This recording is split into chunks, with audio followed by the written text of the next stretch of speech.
Hey, eighth grade Bible. It is Wednesday, and we are making our way through this week. We started talking about relationship with God, and we kind of touched on this yesterday, but I want to give you this today.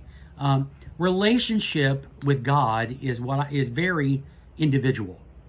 God is not interested in relationship with groups of people. Now, we gather together, or at least we used to before the coronavirus came out, and we will again. Don't get excited, but God is not interested in dealing with groups of people. You know, back in biblical times, the Israelites would elect a priest. They would have a priest, and the priest would go in and talk to God on their behalf. If you look at the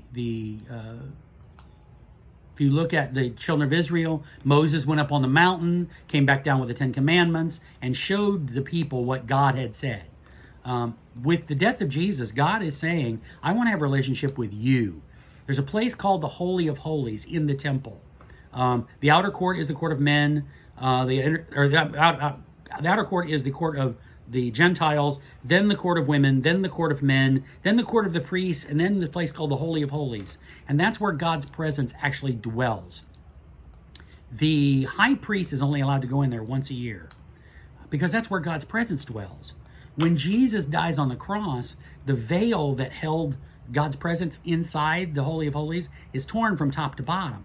God is saying, I don't want to have a relationship with a person who then has relationship with people. I want to have a relationship with people, but not people, but a individual person. God is interested in having an intimate, personable, life-changing relationship with you. Not you and your mom and dad, not you and your youth pastor, not you and your teachers, not you and your church, just you. And he wants to hear what you think, and he wants to hear what you like and what you don't like. He already knows this stuff. He just wants to talk. And by the way, he wants to tell you things. And if you listen to God's voice, if you read the Bible, if you are listening hard enough, God will speak. Now, there's a scripture in there, and this is the one that always gets me. It says, be still and know that I am God. That word be still takes on two connotations. Number one, be still means to sit still, and it means to be quiet. Now, in the 21st century, with all the technology that we have, sitting still and being quiet is one of the two things that we really struggle with.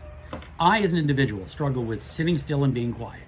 And yet, God says, if you'll sit still and you'll be quiet, I'll speak to you. I'll give you an idea. I'll give you a thought. I'll bring something on television. I'll do whatever, and I'll speak to you in a way that you'll know it's me.